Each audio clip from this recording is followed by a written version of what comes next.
the Mayo Experience. Mayo Experience. Mayo Experience. Mayo Experience. Experience.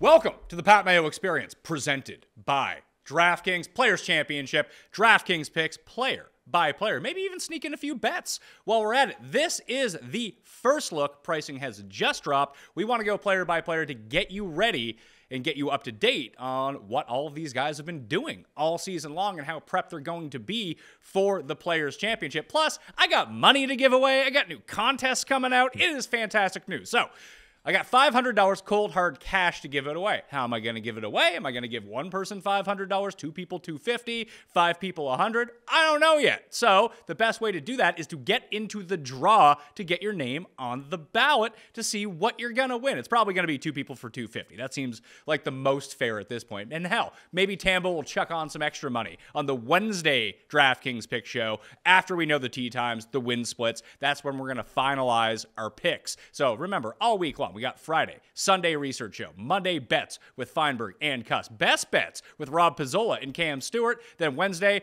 all of the final information and picks with Tambo on Wednesday morning, then Cut Sweat Live on Friday evening with myself, Cust, and a bunch of friends to go through it. So plenty of Players Championship content coming for you. But here's what you do if you want to get your hands on some of that $500 of cash. The way to get 10 ballots into the draw. The biggest thing you can do is subscribe to the Pat Mayo Experience audio podcast, and you must leave a 5-star review, make up something you enjoy about the show, and in it leave your Twitter handle and or email address. If you've already done it before, you can just go update it and boom, it pops you up to the very top of the list so people can see it and we can re-put your ballots into the draw. We'll be doing this again for the Masters, but please help support the show. That's a big way to do it. Smash a like if you sub to the channel, YouTube channel, Mayo Media Network. There are 3 ballots into the draw. And follow me on Twitter at the PME. And that's good for another 2 ballots into the draw. But that audio giveaway is the big one. You can do it on Spotify as well, but you can leave a rating on Spotify. But if you leave a review, I think you have to do that from desktop. I don't know. I'm going to be mentioning fantasynational.com all week, and you should really go get it. If you go to fantasynational.com/Mayo, you get 20% off. It has all of the tools to help you research, create your lineups, make your bets, run the simulations when those come out on Tuesday. It has all of the tools that you need to adjust your exposure, ownership percentages in real time from DraftKings. So fantasynational.com/Mayo. The Listeners League for DraftKings is now available. It's down in the description. $75,000 of rake-free money. DraftKings isn't taking a cent on this. You can have up to 3 entries. This is going to fill very quickly, so I recommend that you go get your spot right now. Okay? And then next Sunday, not this Sunday, next Sunday, we're going to be doing a live March Madness bracket, and I've teamed up with some good friends, and it's going to be a charity league. I think we're going to have $5,000 to give away to you, the people who play in it, to the winners. It's going to be completely free to play, but for every entry that we get in it, there's going to be $1 that goes to charity, so the more you can spread that around. Once that comes out, it's going to be me, Cust, and Raza doing our bracket like we do every year, so that is nice that we can give back a little bit for, match $1 per entry, so the more people that play, the more money that goes to charity, all right? I think that is everything. If you want XFL or F1 projections are free at runthesims.com right now. If that interests you, it's a pretty soft market. But we're here to talk about the players. Pricing just dropped. As you can hear in my voice, Joe Idone, that I'm very excited about this.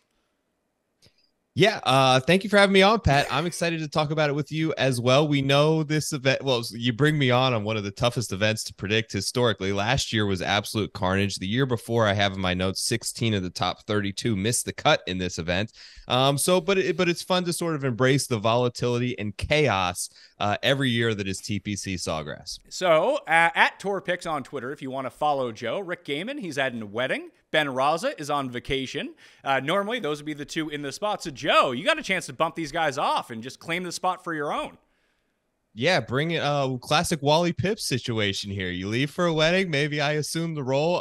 But it's awesome. I can't hold a candle, unfortunately, to those guys in many cases. But I do have some good notes. I got everything pulled up here. I'm ready to talk players, baby. So, would you make any bets or make concrete DraftKings picks before you knew the tee times and or the weather splits?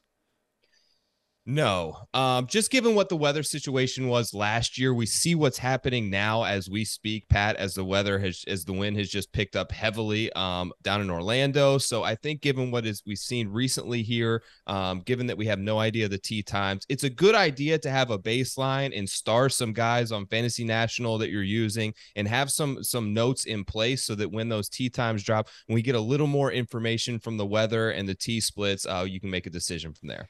So the biggest thing, as Joe mentioned, this is a highly variant tournament. 16 of the top 32 missing the cut. If you just had guys in the wrong wave last year, you were absolutely screwed. And I will raise my hand as the guy who had all of the guys in the wrong wave, because that's how I read the weather, that it was going to play out, that my guys would be in the good part. But then they delayed everything, and then my guys got the worst of it, and they made them play through it, which was the worst part. So everyone from the other wave ended up doing really well. So and when we talk about waves, if you're new to the show, guys that start in the morning mean they conclude their round in the afternoon, AM, PM, and the guys that go out late on Thursday play in the morning on Friday. So they would be PM, AM. For anyone who's new to the show, I don't want to talk over anyone's head.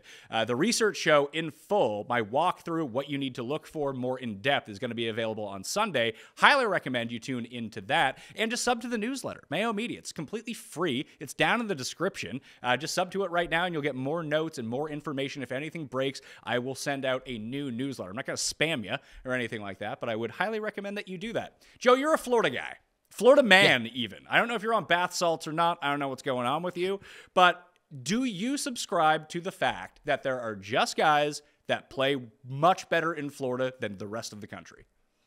So I do think there's a familiarity aspect, particularly on and around the greens. Chipping is difficult on Bermuda. Putting is takes some time to get to read in terms of Bermuda as well. But the thing, Pat, is like, there's that you can have an advantage there, but it can all be quickly lost with all the water that is around every hole. There's some of it's not in play in Sawgrass, but there's water on 17 holes of the 18 that is somewhere on those holes. So even though you can be really good and really familiar with it, things can go bad very quickly. And when they go bad, unlike Riviera, where you miss a shot and you can maybe still get up and down for par, but bogey is essentially worst case scenario. We see doubles, we see triples, we see guys essentially shoot themselves out of the cut line on one hole here, which makes it incredibly variable, which makes it difficult to predict. Like, we have Rahm, who's out in front of the API now, but historically these events, I usually try from a one and done perspective, I feel less confident playing the top guys in Florida than I do anywhere else,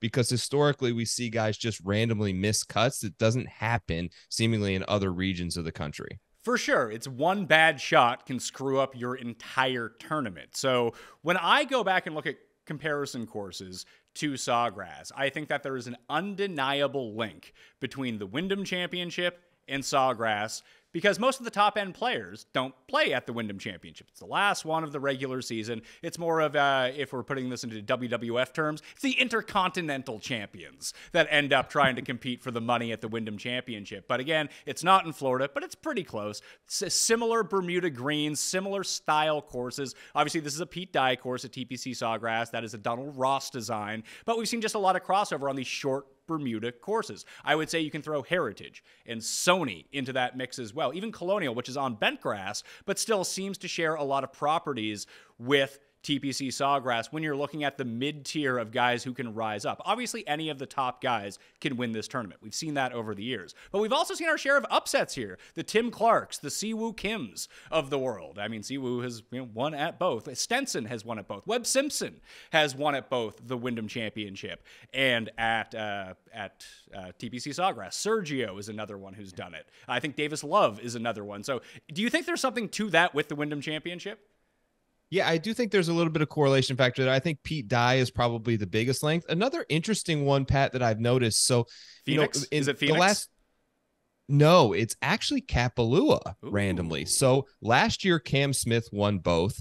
The year before that, JT won here and finished in a playoff at Kapalua, although he lost that playoff. And the year before that, Rory was fourth at Kapalua and won here. So those are the last 3 years since they've switched this event to a March date, which I think is important to note when you're sort of looking at research for this event, that they did move this event from May to March. A lot of players have commented, including Justin Thomas, that they essentially took their old notes for this event and threw them out the door and started from scratch when it shifted to March. The course plays much softer in Florida. It's not so firm and fast. It brings driver into play a little bit more. It's not a heavy driver course, but they're more likely to take it now in early March than they were in May, when they could run a 3-iron or 4-iron out there 260 yards.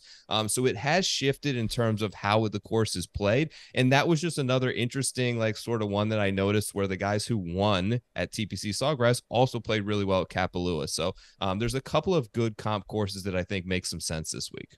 All right, well, let's get into the players. Jon Rahm is the most expensive player on the board. Not shocking in that regard. $11,800 more than Rory McIlroy. You don't really need to think about what Jon Rahm is doing at the moment. He's winning everything. He's currently winning the tournament that's going on. Not to say that he's going to win, but he's the heavy favorite to do so at the moment. And just taking a look at what he's done so far this season, it has been amazing. The only time that he really stumbled was on the back nine at Phoenix, where he came third, and then everyone just assumed he was going to win at Torrey Pines, and then he had a bad Sunday. He left a chip in the rough because he was completely buried, and it kind of derailed his other round. Other than that, he's won 3 of his past 5 starts. He hasn't had the best run at the Players Championship, though. Remember, he was in contention in 2000. He was top 10 in 2021, as I remember. Yes. Was that the year that he tried to go for the green from the bunker, or was that the year before and he completely melted down on Sunday? I'm not sure which one it was, but it was the one where he got in the argument with his caddy, right? Yeah. Yeah. So when we look back at historic strokes gained stats from the players, and it's a lot like, even something like Bay Hill in the Honda Classic too, that we see. Like Rahm in 2019, 2021, there was no 2022 or 2020 tournament. Hideki was the first round leader, but the first round didn't even conclude at that point. Like, he gained almost 7 strokes on approach in 2019, almost 5 strokes on approach in 2021. He lost almost 7 in 2 rounds, or in all 4 rounds last year. Because if you hit it into the water, like twice, it's going to screw up what your strokes gain stats tell you at waterlogged courses like this, correct? Absolutely, yeah. And a lot of that probably comes on those par 5s where there is water right around the greens. And they're short, right? 2 of them are like 523 yards, which in PGA Tour terms is nearly a long par 4 for these guys. That said, they're all very tempted to go for that green in 2, and there's water all around it. You miss that shot where everyone is essentially making birdie, and you somehow make par or bogey, you're losing a lot of strokes in that environment. Rahm is... Look, it feels like I'm kind of wandering on the train tracks with a hoodie on and headphones on and just hoping to not get hit by this steamroller that's coming right at me each and every week. It's, look, $11,800 in DraftKings. It's crazy to say. It doesn't quite feel like enough to me. I agree with you, but because of that, and depending on how we see the results finish at the Arnold Palmer Invitational, if he gags himself on the weekend, then he's not going to be as popular. If he wins, he's going to be even more popular, and just continuing this train. I would say, as you mentioned, the very top of the board tends to historically, those guys win, but a lot of those guys miss the cut at the same time. That if Rahm is the overwhelming top-owned player on DraftKings in the big millionaire contest this week, that fading him is, or just even using a lower exposure to him, not being all in on Rahm, actually makes more sense at a course like this where you can blow up very quickly and there's nothing you can really do about it, and at a course that is so short that the potential for the bottom of the field to compete, not necessarily win, but compete is there. So there's going to be such a lean to use Rahm and go down and look at 6,600 and be like, oh, I can use that guy. He's not bad. Normally, he's at a huge disadvantage at Torrey Pines and Riviera because he only hits the ball 270 off the tee. That's not a problem here. You can get away with that.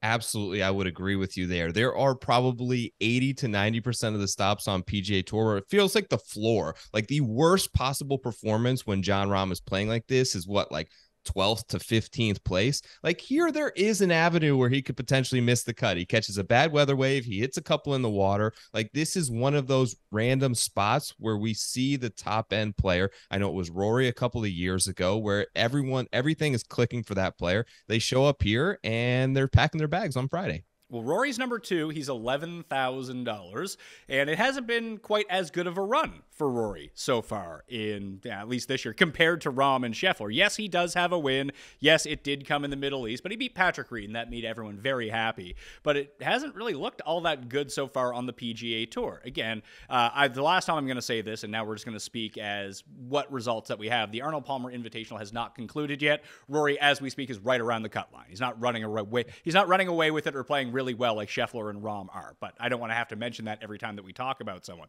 32nd in Phoenix, a tournament he doesn't really play in all that often. Whatever. It's an elevated event. It seemed to throw him out of his rhythm, and that was coming off a win in the Middle East. And then he plays the Genesis, a tournament where he generally plays really well, and you can see the approach was lockstep, around the green was great, couldn't drain a putt to save his life, T29.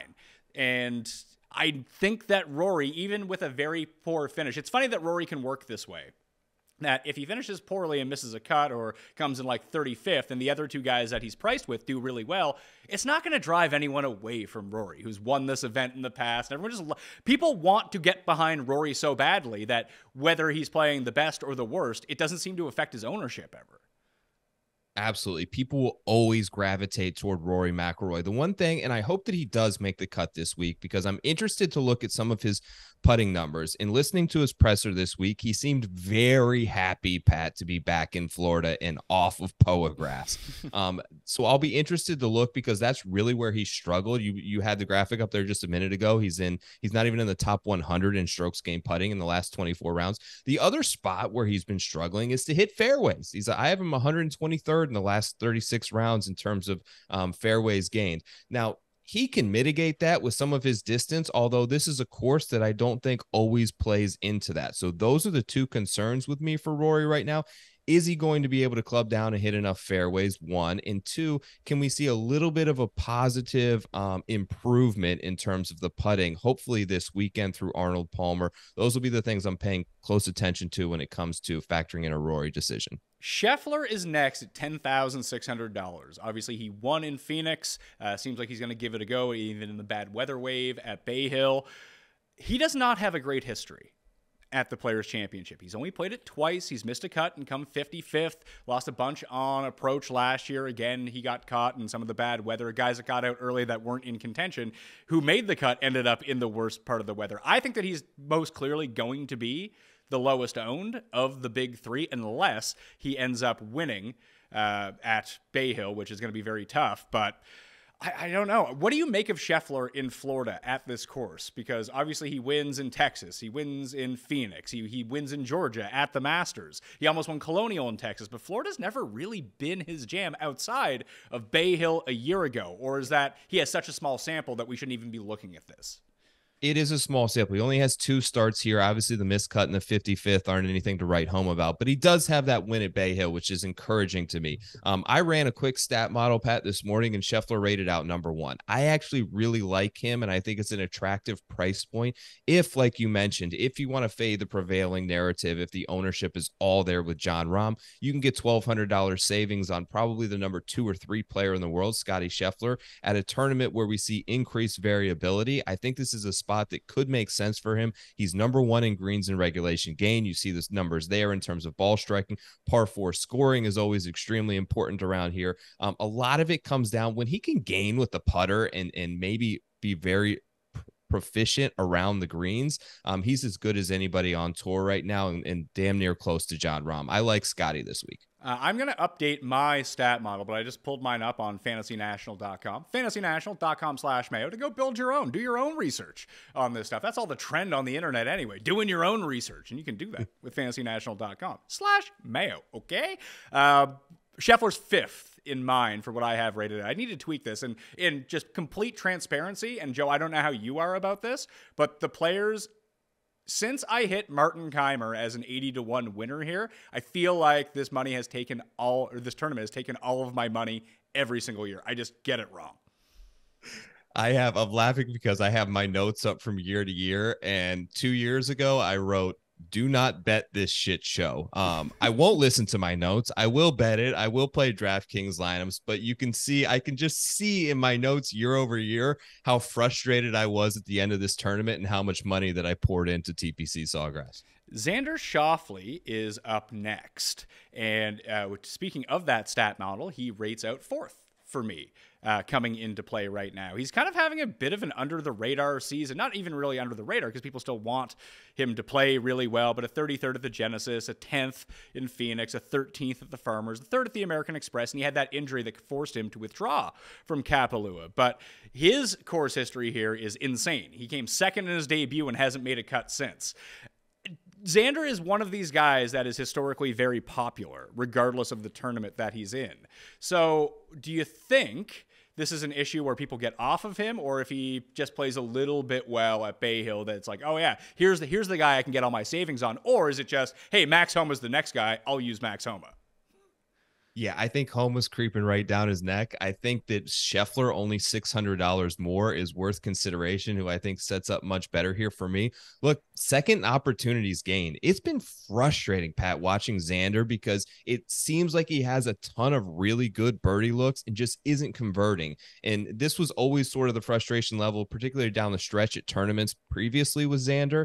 I'm sort of seeing it again now. Now, he was on that stretch through the fall where all of a sudden he started making putts. He started winning. He started hoisting trophies. I have a little bit of concern in some of the course history. I'm completely writing last year off, but the 2 missed cuts prior to that, which makes it 3 in a row, is a concerning point for me on Xander, especially as you mentioned, when you have a player like Homa, who seems to show up everywhere right now and play really well, right below him in the pricing. So Homa is $9,900. It's funny, I went on your show and we discussed Max Homa versus Justin Thomas. And I almost found myself into a conundrum this week where I said 100 times out of 100, I would bet Justin Thomas at the same number as Max Homa. And I almost bet Max Homa at a worse number than Justin Thomas this week. I didn't do that. I didn't bet either of them. But it started to play in my mind, like, how much is recency bias playing in my mind? But Max Homa has been incredible so far this season. Like, it's truly like he's leveled up a bit, whereas someone like Justin Thomas, who is a former Players Champion, is, he's struggling with the driver right now and, with different parts of his game. But we take a look at the recent form for Max Homa: 2nd at the Genesis, won the Farmers, 3rd at the Century, and 40th in Phoenix. And to take a look at his players, he's played it twice, missed a cut, came 13th, hasn't gained on the greens at this course. Do you worry that there are specific players that putt better on these trickier Sawgrass putting surfaces, or is that just complete variance that he could go out and do what he does when we take a look back? 11.3 on the greens, 2.2, 4.6, 4.5, that we just expect him to make putts? A little bit of both. So to answer your first question, yes, I actually did look at strokes gained putting, particularly at Sawgrass. He doesn't rank well, I'll tell you that. It's 89th, but he's not the same putter, right? He's so good right now. He's so confident right now. The other sort of concerning point, if you're looking for maybe something to knock down Max a notch, doesn't play very well on Pete Dye courses. Now, I don't know how much to glean from that, but I have him 115th in my rankings in terms of just strokes gained total on Pete Dye courses. So that's a little bit concerning as well. But like you mentioned, look, oftentimes, I don't feel like there's enough recency bias in golf. Any other sport in the world, if the Patriots go out and win 5 in a row, they're vaulting up the power rankings, right? We think of them as a top tier team all of a sudden at that point, versus someone like Justin Thomas, who's taken a couple losses in a row. I just feel like sometimes we're slower to make those assessments in golf than maybe we need to be. And we just have to realize that Max Homa, if you're looking at the last 100 rounds, isn't the same player than he is over the last 24 rounds, and he's showing up everywhere. Impressed with what he's doing at Bay Hill right now, and he just continues to keep it going and prove that he's got to be a force to be reckoned with in terms of the top players in the world. There is something I have noticed. Listen, obviously he wins in California a ton, and the other courses that he actually has victories at are all, I want to say, classical design courses, and they're all a little bit longer. So you have Torrey Pines, you have Quail Hollow, and you have at Riviera for the Genesis. Like, I feel like those courses have a lot in common. And it's funny that he's never really performed that much in the major championships, because Augusta would kind of be the ultimate crossover of all of those courses. But as you mentioned, the Pete Dye courses typically are not long. They just kind of mess around with your sight lines. If Homa's going to be one of the top, let's say, 3 owned guys, and I don't know if that's going to be the case, but it's shaping up that way as we speak right now, would you feel comfortable full fade on Max Homa?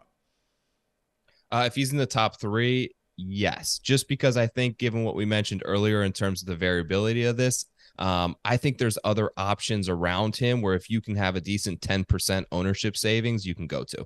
All right, well, how about Patrick Cantlay at $9,700, who started out pretty well at the Players Championship in his first 2 starts, hasn't seen the weekend in his past 3, but it seems like he's starting to get his game rallied a little bit back in form right now. A very good finish at Riviera. Hopefully he ends up with a decent finish at Bay Hill.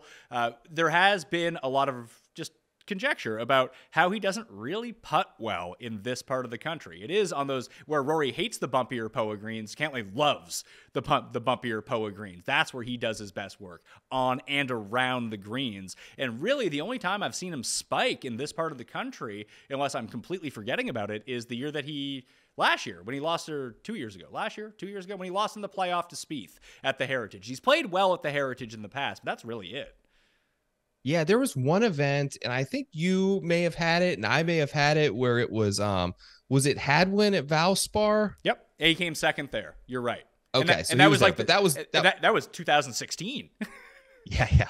We're going back a ways. You mentioned 3 straight missed cuts here as well, like with Xander. Not a good thing. But on the flip side of what I talked about with Homa in terms of not playing Pete Dye courses very well, Patrick Cantlay plays them great. He's second versus Homa, who's 115th. He is playing well at Bay Hill in a spot where I don't think many people expected much out of him this week, which is kind of rare because of the caliber player that he is. But there's sort of this narrative that he doesn't like Florida. He doesn't like hard golf courses. He may be disproving that a little bit this week. We'll have to wait and see how the weekend plays out, but very good on Pete Dye, gives himself a ton of opportunities and great looks for birdie. 9,700 seems like a very fair price for the player that Patrick Cantlay is. So if Homa becomes a casualty potentially of ownership here, do you think that you would gravitate more towards Cantlay or one of the other guys below him who, in my mind, I actually like a lot better? Yeah, so it's funny you mentioned that. And I think that what happens the rest of this weekend is going to have a lot to do with where the ownership comes in, because with Cantlay playing so well and someone like Morikawa not playing very well, could be headed very well for a missed cut. I actually like Collin in a nice bounce back spot here. He ranks second in the model that I ran. The numbers are fantastic in terms of greens and regulation, in terms of strokes gained approach, which is one of the more important factors here. And he hits more fairways, Pat, than anyone else that you have on the board right there. Which I think is going to be proved to be key at TPC Sawgrass, because you find yourself in the short grass, you give yourself angles into these greens, you give yourself opportunities to avoid disaster and avoid the water and avoid double bogey. And I think it could be a good bounce back spot for him at a lower ownership because of his performance the last couple of weeks. You know me. I never need to be sold on Collin Morikawa. He's my guy. And I'm with you. I'm going to go down with the Morikawa ship either way, unless for whatever reason I take a look at the wind splits in his tee time. I'm like, although that was the reason I got on him last year. And then, of course, he ended up in the bad tee time. So maybe I should just go with it. But I agree with you. He's played well at selected Pete Dye tracks in the past. And whether he makes the cut or misses the cut this week, unless he ends up making the cut and then rallying up the board, I don't think it's going to affect him either way. It does seem like people love to shit on Morikawa every time he doesn't play well, and none of the other players that I consider elite seem to suffer that same fate. Like, I even threw it out. I need Morikawa to make the cut at Bay Hill, and the first thing I got back was, well, he's just a TrackMan golfer. It's like, I don't even know what the fuck that means, for one thing, but this is also a guy who's won 2 majors before 25, and he won an Open Championship. So I think he can deal with the conditions. Yeah, and I think everyone right now, there is a weird narrative surrounding Collin Morikawa that he's not the player that we know him to be. I was even looking at the odds to just win a major this year, and he's got worse odds than like Spieth and these other players. So I think it's time that he sort of reinserts himself. Had he won Tournament of Champions, I think we'd be in a different spot right now. I think he sets up great for this course, as he does pretty much at any course. It's just going to come down to what it always does with him, and if he can have a good week with the putter. And to look at it, like when you go and take a look at what he does historically and take a look at his best putting performances. So he's gained more in weighted events. He has gained more than 3.2 strokes putting 1, 2, 3, 4, 5, 6, 7, 8 times in his career. He's never finished worse than second in any of those. So if it's a week where he's putting, he's probably going to win. Yeah. He can chip. I do know from fact, though, he can chip himself out of a tournament. I've seen that. But I've also seen certain tournaments where he's amazing around the greens. It's really strange. Yeah, it is. That's what happened at Tournament of Champions, where he sort of chunked a couple of chips there, left himself in tough spots. I think it's a confidence thing for him. I think that that type of stuff can quickly turn. And as we've seen, like at Concession, he's had success on these type of greens before, and especially in Florida. I think that he can do it again. So Justin Thomas is next. He's $9,400. Obviously, he won this tournament 2 years ago. He's Justin Thomas. He's an amazing player, but we haven't seen the amazing part of him. I mean, in Phoenix, he was good, but he was out of it and rallied on Sunday. It was almost like a Matt Kuchar top 5, where he had zero chance of ever actually winning the tournament, but you look at the numbers and you look at the finish, you're like, oh, he came fourth. That's fantastic. Ditto with the Farmers. He was kind of there on day one, and he just went away. And we've been seeing that more and more. A bad Century, an okay Genesis that was mainly predicated on chipping and putting. The driver has become a real problem. Now, you said that guys are more apt to take out their driver this time of year in March at the Players Championship. But is this a spot where if he can just rein it in a little bit, not necessarily have to hit driver, just let the irons take over and try to make some putts, which is what he does his best? Yeah, I've been relatively low on Justin Thomas all year. This week I took him. He got to that magic number, I think, of 30-1, where it feels like he's a little bit value. He's struggling once again. Look, I worried about some of the approach numbers, which was always his strength for so long, had started to sort of deteriorate. I saw them come back at the Farmers. I saw them come back at Phoenix. And then all of a sudden at Genesis, he loses strokes on approach 3 out of 4 rounds, which was, again, concerning for me. Number one over the last 36 rounds, though, strokes gained total at this course. You mentioned when he won, it was a huge come from behind victory where I think it was I want to say Bryson and like Westwood in the final group there. And Justin Thomas just tore apart the back nine. That's what he tends to do on some of these victories that he's had, is he can have that sort of Sunday charge. And he has that second gear in him when he really gets it going. Hopefully he can make the cut this week so we can have a little bit more data points to sort of point to a pro or con on him. I've been relatively low, but I do feel like this could be a nice price point and expect a bounce back soon because we know that the caliber player that Justin Thomas is. Would you imagine that Morikawa and Thomas come in far lesser owned, obviously, than Homa? Homa will most definitely be higher owned. Do you think that between Cantlay, Morikawa, and Thomas, and hell, we'll even throw Tony Finau into this mix as well at $9,200. If you had to rank the ownership on those three from most to least, what do you think that the order goes in? I think it would go Cantlay, Thomas, Finau, Morikawa. I think Morikawa comes in the least owned just based on what we've seen the last couple of weeks. And I think like we mentioned, the narrative that there's some struggles and some demons in the game right now. That's what I'm hopeful for because I want to play Collin. And I'm not the sharpest in terms of ownership, especially this far out. A lot of it's going to probably depend on the weather, but that's how I would rank the four of them. You got much different there? No, that's probably where I would go. I think you can put Finau ahead of Thomas depending on how they both finish this weekend, but that's a coin flip at this point when we're talking. I do find it funny that Morikawa is dealing with demons. Morikawa is not as good as we think. The guy's played 4 tournaments this year. He's come 2nd, 3rd, 6th and missed a cut. I know. Like, it's crazy. It is. And do you think that Concession is a decent look here? Because it did feel like at Concession, the one time that they played the course in lieu of playing at Chapultepec for the Mexico Championship, that a lot of shorter hitters actually did end up doing really well there. I remember Billy Ho was in the mix, and that was one of those weeks where, you know, if Morikawa got it to 10 feet, he made every putt. Just like when he won the Open Championship. You got him, 9 feet for par, he made it. And you just hope that's one of these weeks. I do think so. Similar greens, any courses, anyone who comes to Florida and plays golf will tell you that it's a little bit different here. Not a lot of guys play the Honda Classic as we know anymore, so we don't get much from there. Bay Hill is long and tough, and this place is right around 7,200 yards. You have the 4 par 5s, which are extremely gettable. So I think anytime you see a player that has had success recently in the past around this region of the country, you can kind of look to that as definitely a pro. So Finau is sitting there again at $9,200. It's been a decent year for him. The stats would indicate that he is amazing, but the results have not come to fruition whatsoever. And this has not been a great tournament for Tony over the years. He's played it 6 times, never finished better than 22nd, missed the cut 4 of 6 times. it's no different than when he had come into Phoenix that year that he lost in the playoff to Webb, and he had missed every cut he had ever played in 4 starts in Phoenix. Then all of a sudden he's in the playoff. Again, I don't want to look too much at course history because of that, but it's interesting to see he's had some very poor putting performances at this course. And this doesn't feel weirdly like Homa. The longer the course, the better for those guys. There are some guys who you don't necessarily, listen, we think of Tony as a bomber, but there are some bombers that actually just play a lot better on shorter courses, and some bombers who can't figure out how to dial in their game and rein in their game for a more strategic opportunity. Like Bryson has always been really good. Not that Bryson is here, that he played shorter courses really, really well. He obviously played longer ones well at the same time, but be it the Players or Heritage, wherever it may be, Bryson was able to figure out his game and calculate his way around this course, where Finau just seems like he has no feel for the type of shorter courses that we're seeing at the Players and some of these other Pete Dye tracks.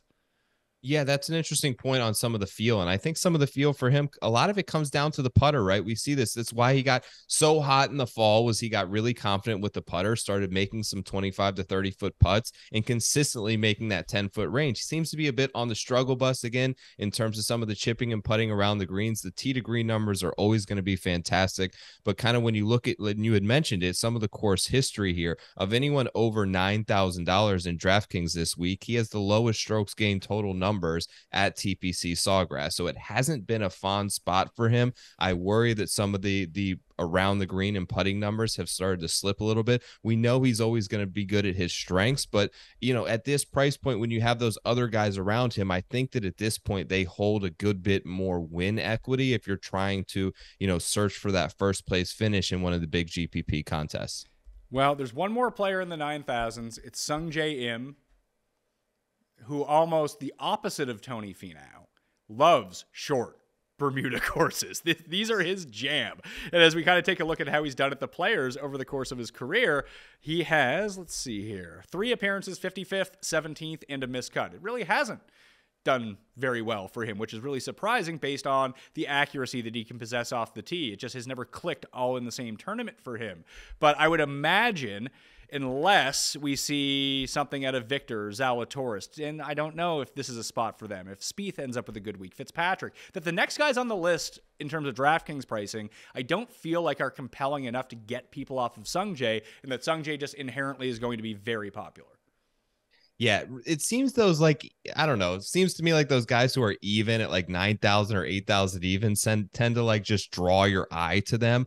He's that guy, and I liked him anyways this week. I love the fact that he plays Florida a lot. He played the Honda, he's playing Bay Hill, and he's going here, so it will be his third sort of stop. Number 1 in bogey avoidance. We know that that's one of his strengths, and he plays a lot of these shorter courses, Pat, where you have sometimes more difficult scoring conditions because of the amount of trouble there is, the amount of doubles there are, especially when you sort it by difficult scoring conditions. He's even better in terms of avoiding bogey.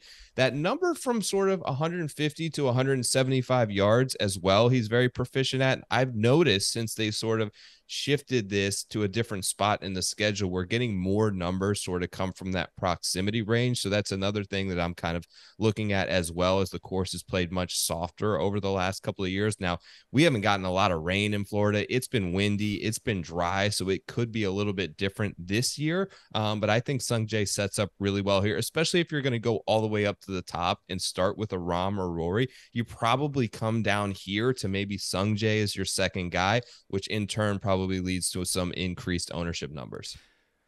Of all of the players that we've talked about so far, we obviously haven't made any picks, but I want to talk through all of this beforehand. It sounds like we both like Morikawa. I mean, that's no spoiler for this show, a big shocker that we're promoting Morikawa like we do every week. Starting to think that Rahm might just be the play. Yeah, gosh, it's tough every week, and I don't like to bet the top of the board. I usually am not a highest price guy. I don't care about betting. I think betting in DraftKings and constructing your lineup is completely different. I'm not going to bet Jon Rahm at 6-1 to win the Players Championship. But as the anchor of my DraftKings lineup, especially because you can go stars and scrubs, no problem with your roster construction. Like, who do you feel better about than Jon Rahm? There's nobody. There's nobody I felt better about in the last probably 3 years than the way Jon Rahm's playing right now. Do you think he can keep You have this to go going? back to like Dustin during the Masters run of like a guy that's been at the peak of his game and just sort of elevated from like first to second there to create this sort of gap.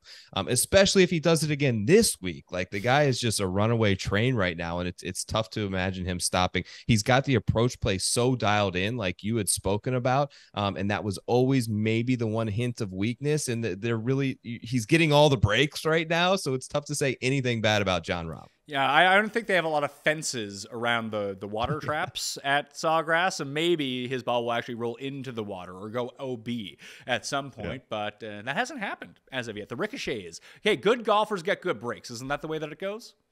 That's the way it goes, man. If you're on TV all the time, we get to see all those breaks versus we don't necessarily see all the breaks that Brendan Todd or Keegan Bradley get throughout a round. So we like Rahm, probably the best of the 10K guys. No surprise there. And listen, as long as he's a part, unless everything doesn't conspire against him, I'm in. Morikawa seems to be both of our favorites from the 9. You like Sungjae as well. Is there anyone else in that mix that you can really see going hard at? I can see Scottie. I like Rahm, but I honestly, Pat, I can see myself right now, on the weekend before the Players Championship, probably not going Rahm and taking my chances with Scottie and saving $1,200 there, just because I feel like I can get a little bit deeper in the middle of my lineup with some of these guys in the 8K range that we're coming up on to maybe add a few more of those. Viktor Hovland is next on the list at $8,900. Been a really weird year for Big Dick Vic. 20th at the Genesis, 42nd in Phoenix. He played Pebble. He came 13th. He was 18th at the Century, even going back to last year, 10th, 21st, 5th. He did win that like Jabroni Tiger tournament with like 8 people in it. But the chipping has, not that it hasn't always been a problem for Viktor Hovland, but you see a big sea of red on Fantasy National right here.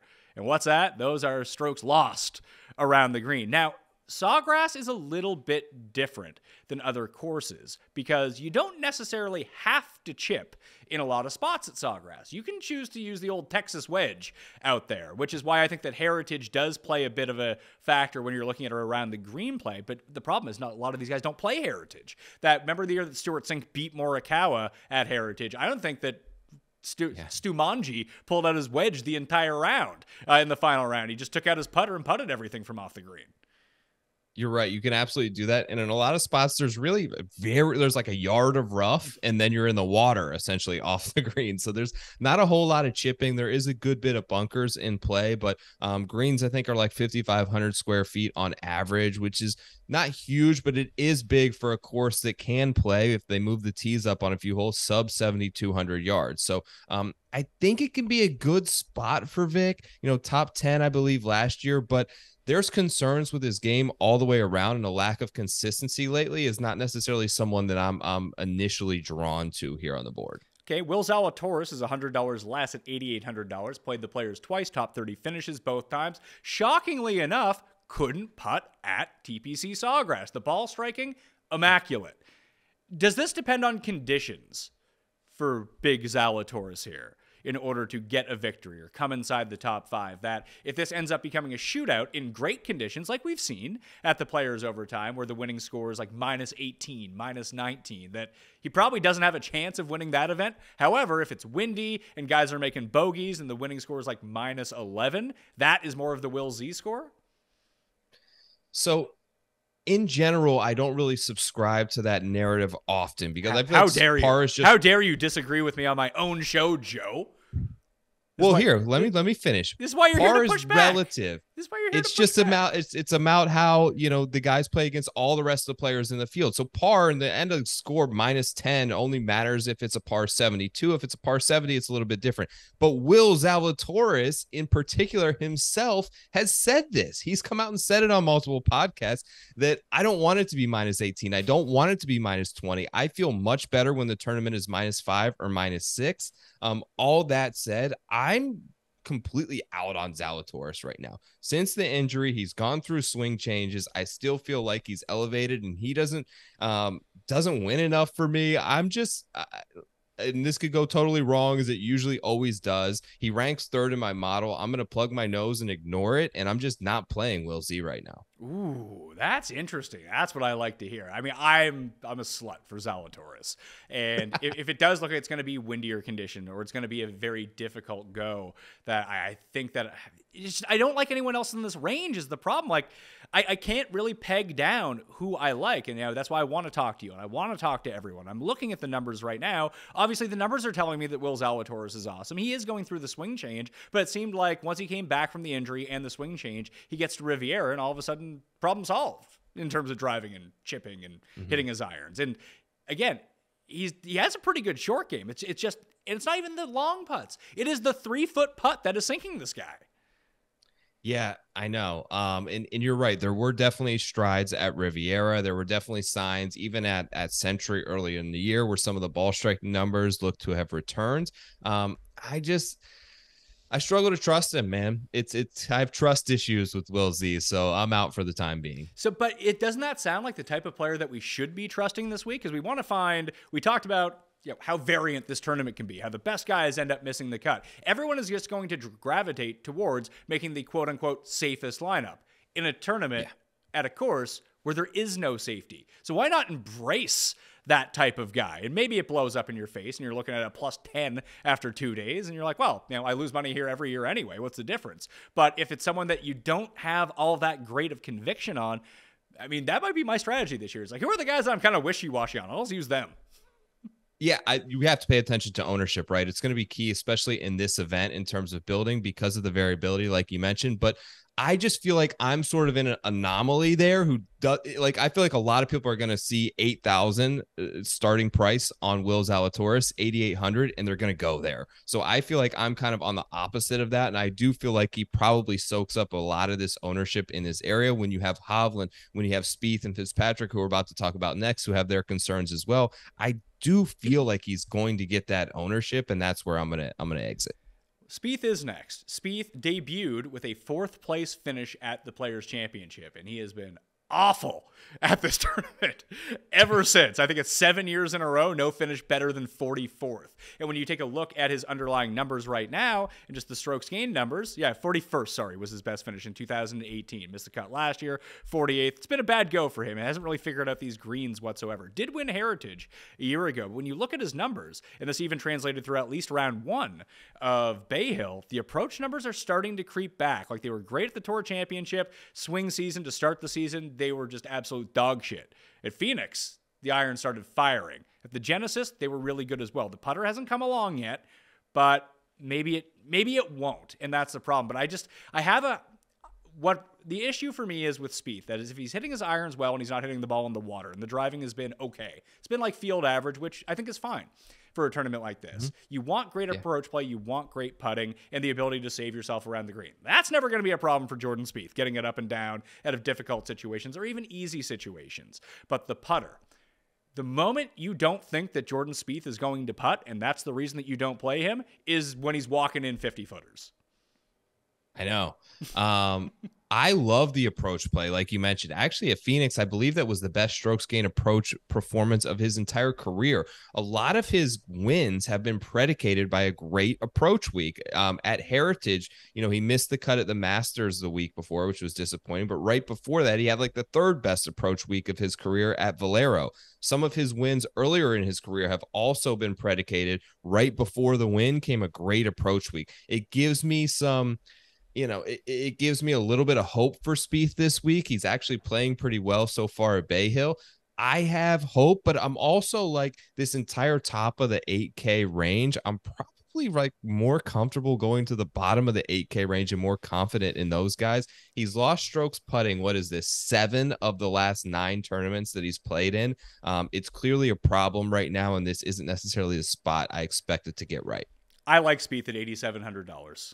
Throwing that out there right now, and I do not think that people are going to play him because, listen, if we're saying course history is irrelevant, I'm not going to take that into consideration. And if the approach play is getting better for him, that I'm just, a coin flip situation, although it's probably worse than a coin flip, as you just pointed out, losing stroke 7 of 9.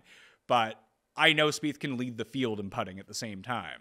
That sounds like a pretty good recipe for me for the 7% Jordan Spieth who wins this tournament or comes second. He doesn't need to win, and Rahm's probably going to win. So who's fighting for second? He feels like one of those guys.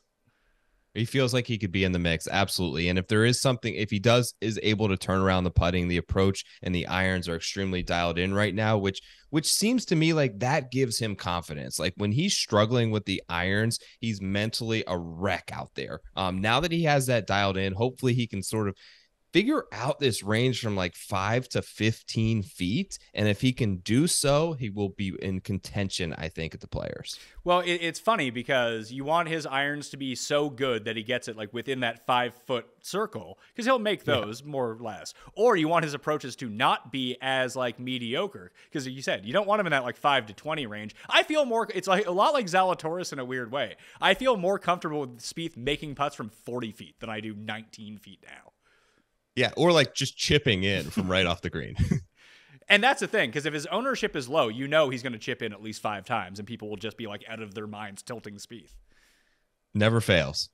Next is Matthew Fitzpatrick, the reigning U.S. Open champion. He's been dealing with this neck injury now since Pebble Beach. That's when the information came out that it was going on. Do you worry about his neck? Because it seems like he's been fine. I asked Nathan Hubbard about this when I was on Fairway Rollin' with him on the Ringer last week. Like, is it a neck problem that's driving down like the top end performance? He's just been very mediocre. And Nathan just kind of said, kind of a major hangover at this point. Yeah, that actually probably makes more sense. Him and Hideki, the next couple of guys on the board, both dealing with these neck injuries, but we've seen their performance go down ever since these sort of popped up. So I wonder if there is a little bit more of a correlation there. You know, golf is one of those sports where we don't necessarily, the players don't like to divulge too much in terms of an injury report or anything like that. I'm looking at his course history here. It's not great. He had the top 10 in 2021. It's okay. It's okay. It's good enough course history, right? Yeah, it's good enough. Yep. And then you look at his approach play. Basically, since the St. Jude last year when he came 5th, he has not gained strokes on approach in a tournament. Yeah, that's the major concern right there. He does play really well on Pete Dye courses throughout his career. So the Heritage and some other ones, you know, I've got him top 10 in sort of Pete Dye, which is a plus for him. He doesn't make a lot of bogeys, so he avoids disaster. I think it again could come down to conditions, wave advantage, that type of situation in terms of before I make a decision on playing Fitz or not. Cam Young's next, $8,500. How do you feel about him at both Pete Dye and short courses? So he had a couple of good performances last year at those short courses. I don't love Cam Young right now. The putter in the around the green game has kind of gone sideways on him, which was one of his strengths last year. And what he was really doing well, you know, he can bomb it off the tee, but he was hitting a ton of fairways at one point last year where he was playing really well. Fairways gain number are below 115th in the field this week. Some of the proximity numbers are good for the ranges that I'm looking at. But he's just another guy right here where I'm out on right now until I see some positive signs, because there's guys who are just a little bit down the board here, which I'm much higher on. Even to look at it, of the correlation courses that we talked about, you can see that he was 3rd at the Heritage last year. Great ball striking performance, but just a lot of red in the putting and around the green, like you mentioned. The off the tee is never going to be an issue. The last time that he actually lost strokes off the tee was last year's Players Championship. And that was the only time, actually, no, he did it at the American Express as well, which coincidentally only gets weighted in terms of stats from the Pete Dye portion of that. He did make the cut, so it's 2 rounds worth of information at the Amex. The Nicholas course and La Quinta do not get qualified for strokes gained because there's no shot link at those courses. So yeah, I'm probably out on Cam Young as well. I just don't see enough spike in the putting to come around for him. It's funny, almost like Zalatoris, he almost seems better conditioned for these longer, harder, thick, rough courses, which kind of mitigates the field a little bit. Yep, it seems that way to me too as well with him. So I think we'll pay attention to the wind with Cam Young this week. We'll pay attention to if we think the winning score is going to be between like -5 and 7 under par, or we're getting to 20 under par. Either way, I think that I'm probably, from my stance, out on him this week.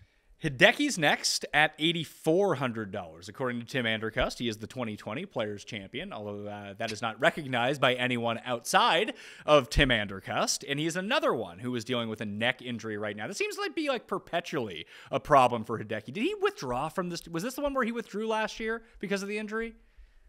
Did he withdraw from the Players last year? Let me pull it Yeah, up. he doesn't have a 2022 finish. So yeah, this is the one where You're right. he withdrew immediately before lock. Hideki, shout out Hideki Tracker on Twitter, who let us know that he was dealing with it. He translated like a Japanese interview that he's like, yeah, I'm kind of hurt, I might not play, and it was like, all right, let's go with him on this. He's had some great performances here. He's had some poor performances here, but out of consistency at a tournament that almost lacks all consistency, he kind of has been one of the better guys.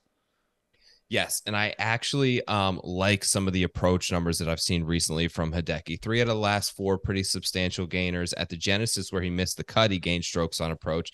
Farmers was really good, made that Sunday charge where it kind of felt like he might win it there for a second on, before the final guys had sort of teed off. He was making such a great run. I think that we're getting to the point where we might be at a buy low spot for Hideki in both DraftKings and betting wise. It just feels like he's a much better player and he's got this run that I can see signs of. He just has to put it all together for 4 consecutive days. And given the course history, like you mentioned, this feels like a spot where we could see him pop. Hatton's next, $8,300. Does he have the temperament to deal with this course? I think so. He's dealing with Bay Hill pretty well. Bay Hill's tough, right? I didn't love him at like 20% ownership this week at Bay Hill. I think that comes down a little bit next week at the Players just because he has such great history. But Bay Hill's equally as tough. There's equally as much water. I like Tyrrell. If I'm going to take a guy based on short game and around the green game and the ability to get up and down, like he feels like kind of the new Spieth where everything is up and in, where Spieth is struggling right there. If Hatton is around the green, he's making no worse than par. He's been great in Florida in the past, so I think it's a good spot for him and an attractive price point at $8,300. And he's with all of the least favorite players on tour going to live. Hatton, I mean, I love Hatton, but he does seem to be one of the players now that the general public really doesn't like, which just kills your, like, it is good for like 5 to 10 points of ownership on DraftKings every week if people don't like you. Yeah, the other Euros, the Poulters and the Sergios are all gone. So now maybe he embraces a little bit of that hate. I do. You made a good point about the temperament. Like, I think it's a valid concern anytime you're talking Hatton, but I still think that he sets up really well. He's also awesome at Pete Dye courses, top 5 there, ranked 7th overall in my model. I like Hatton this week. Can I don't have it pulled up in front of me. I'm going to try to do this off the top of my head of the best. Maybe we can play this Family Feud style. Do you have the top 10 strokes gained total leaders on Pete Dye courses in front of you? I do. You're not going to believe who's number 1. Siwoo. No. Siwoo Kim is not in the top 10. What? This is the last 36 rounds on Pete Dye. Well, he has 2 wins Caveat. at a Pete Dye course over that time. Yeah, I don't know. Strokes gained total. The number 1 player is this is Keegan Bradley. No, 4th. He's 4th. I know Keegan's good on Pete Dye courses. Who would it be? Is it like, hey, is it a bomber? It's just that I think he never plays Pete Dye anymore. So we're pulling really old stats. I don't know. And he's in the DraftKings field. Who is it? Tiger Woods. Oh, yeah. Of course he is. Kind of unfair. Yeah. His last 36 rounds at Pete Dye may be going back to like the mid 2000s.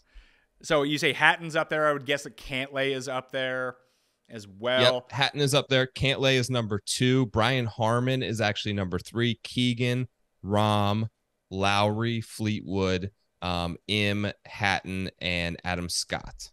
Ooh, Adam Scott turned on the Jets a little bit at Bay Hill. He's won the Players Championship, albeit like 20 years ago at this point. This used to be a spot, crazily enough, where like you would get your aging veteran guy who would potentially, this would be his big win. Like, this is Matt Kuchar's biggest win of his career, is winning the Players Championship. Tim Clark. Henrik Stenson, until he ended up winning a major, this was always the thing that we pointed to. That and Eastlake winning the Tour Championship. These guys that were considered to be great players. Maybe that's why you can almost look at Finau or Xander in that. It's like, if you never think they're going to win a major, maybe they'll end up winning a Players Championship. Or it was the breakthrough spot for a lot of guys. Scott broke through here. Sergio broke through here. Rickie Fowler Fowler ended up breaking through. Like, those are the ones that really come to your mind outside of the great players that have also won at this event. Like, yes, Webb Simpson won a U.S. Open over a decade ago, but of the last 10 years, since he's like evolved back into being a really great player, this is going to be his biggest win, isn't it?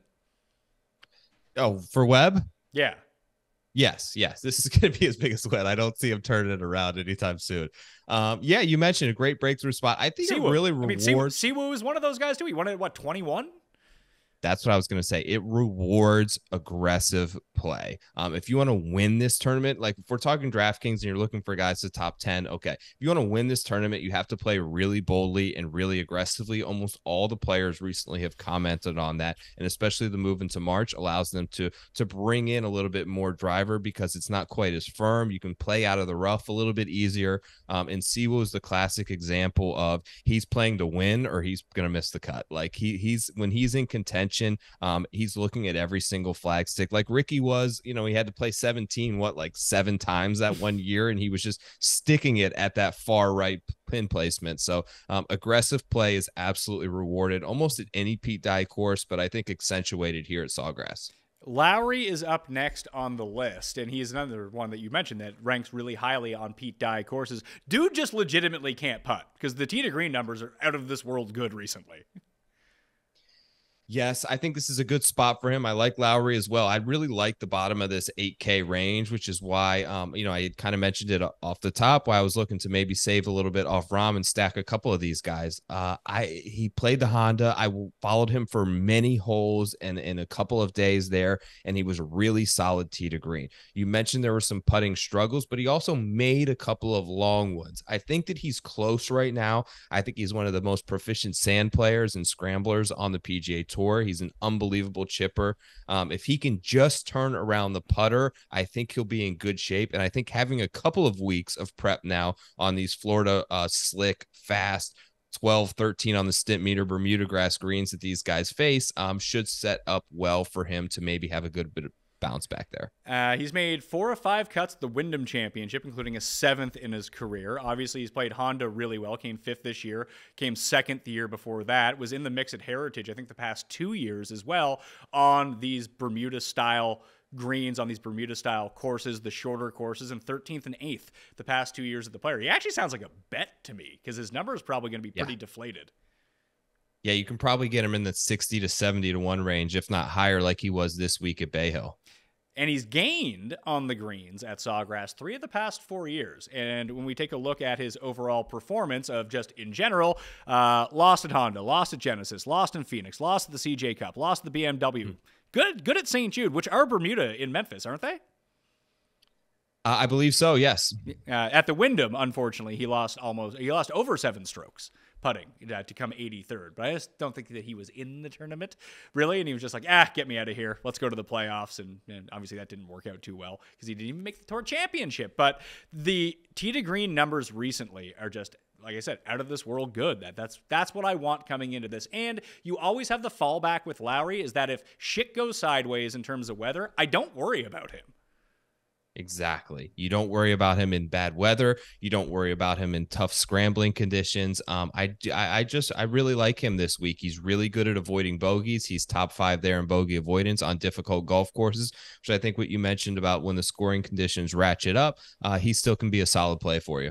So, listen, that's not to say that if conditions get bad, he can't play poorly. It's just he's proven time and again that in the worst of conditions, he can at least tread water instead of absolutely blowing up. He might blow up. He might shank it into the water. Who knows? That's always on the table, especially at this course in particular. But we've also seen him excel. Like, who would you, in your mind, just maybe the stats don't back this up, because you can go to Fantasy National and you can click on the windy as fuck option, which is 17 miles per hour or more.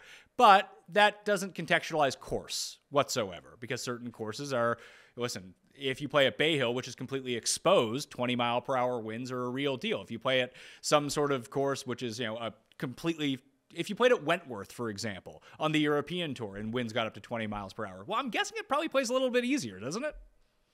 Yeah, absolutely. And you mentioned like I think I'll look at a lot of the Euro guys when the wind picks up.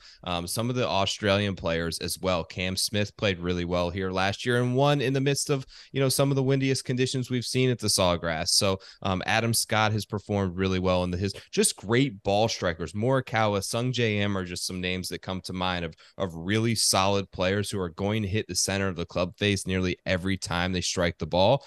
Those are the guys that I tend to give an increased sort of bump up the board for me in terms of the wind conditions being high. So using the windy as fuck filter on Fantasy National, over the past 24 rounds, the top 10 players in the field in terms of total strokes gained in those conditions, Finau, Harris English, Keegan Bradley, Cantlay, Scheffler are your top 5. Thomas, Spieth, Rahm, Hideki, Fleetwood, and Lowry are next on the list, and then Sungjae and Adam Hadwin. And Daniel Berger. Remember Daniel Berger? He used to play golf.